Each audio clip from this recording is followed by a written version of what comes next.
At the end of the game, the Kings run this action and Harrison Barnes has a shot for the win at the buzzer. Bang! Not only did he win the game for Sacramento, but dude began the year averaging 27 points on 51.5% from the field and 51.5% from downtown on 8 attempts per game. That's ridiculous and totally unexpected from a guy who's been solid throughout his career, but nowhere near this type of numbers. So let's check out some other surprising and unexpected turn of events at the start of the new season.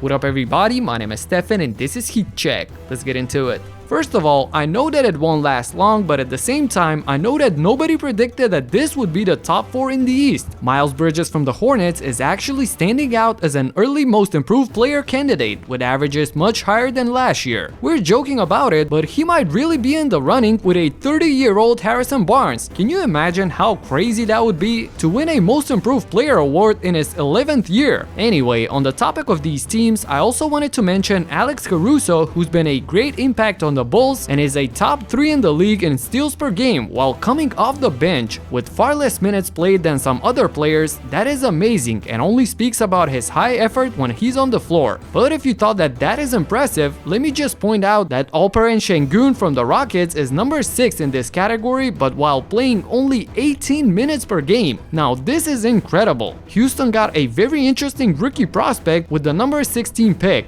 You see that he's got quick hands for a big man as he forces a lot of turnovers for a center. Speaking of that, you also shouldn't let anyone force turnovers and steal valuable data from you. Atlas VPN, the sponsor of this video, protects you online in just a click. You can choose any country from this list, and to everyone on the internet, you appear as if you're browsing from France or Italy or Denmark. They're running a huge discount at the moment. You get 3 years of subscription for only $1.39 per month. This deal will get your team way below the salary cap and you'll probably be voted the GM of the year. It's more than just a VPN, as it blocks all the malicious links, ads, and trackers and notifies you when someone is trying to steal your data. You get blazing speeds and you can protect unlimited devices with a single subscription. So whether you're on your phone, working on your computer, or just chilling on this wild setup, you are safe. Also, while using it, you get the best deals when shopping online, including online subscriptions, airlines, hotels, and more. So yeah, click the link in the description and get 3 years of subscription for only $1.39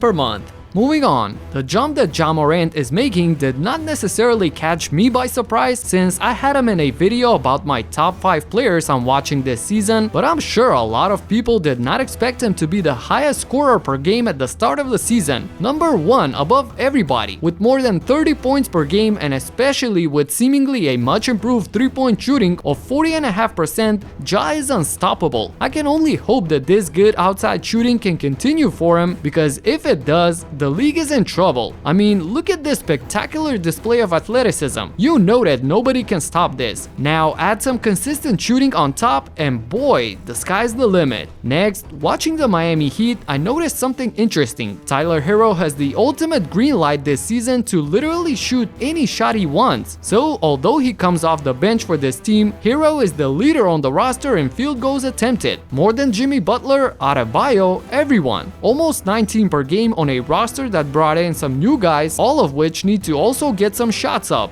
I was surprised to see Tyler firing them up at that frequency, and he's been solid for them. The percentages are not necessarily through the roof, but I guess it's working for Miami as they are 3-1 so far. And a team that's the opposite of this at 1-3, however, are the Phoenix Suns. Coming off of that finals appearance and keeping the team intact, I would have thought that they would be more consistent at the start. They lost to a Denver team without Murray, Portland, who are having their own problems, which I will talk about in a second, and most surprisingly perhaps, from the Sacramento Kings. Phoenix did beat the Lakers in that rematch from the playoffs, but we'll see if they can be as good in the regular season as they were last year. And finally, I really didn't expect this to happen. At the moment, it's CJ McCollum who's carrying the Blazers, since he's averaging almost 27 points and shooting 47.5% from downtown, whereas Damian Lillard is having a real slow start to say the least, with only 18 points per game, and it seems like he forgot how to shoot from distance. In 4 games, Dame is 6 for 35 from behind the line, and it seems unreal for one of the most dangerous outside shooters to be 17%. With all that being said, I guess that the Blazers Blazers are happily taking this 2-2 record considering that their star player is far from his usual self. Good thing is that it's extremely early and there will be a ton of changes as the season progresses, but I just wanted to showcase some of the more interesting stats and storylines from the beginning of the NBA season. I can only watch so many games, so I'm sure a lot of players and teams need to be mentioned, some in a positive and some in a negative way. So let me know in the comments what surprised you so far.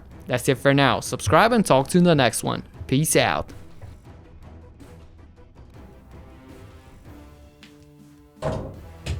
Tell you what, this type of a miss, that's surprising in itself. I'm getting back to it though. See you next time.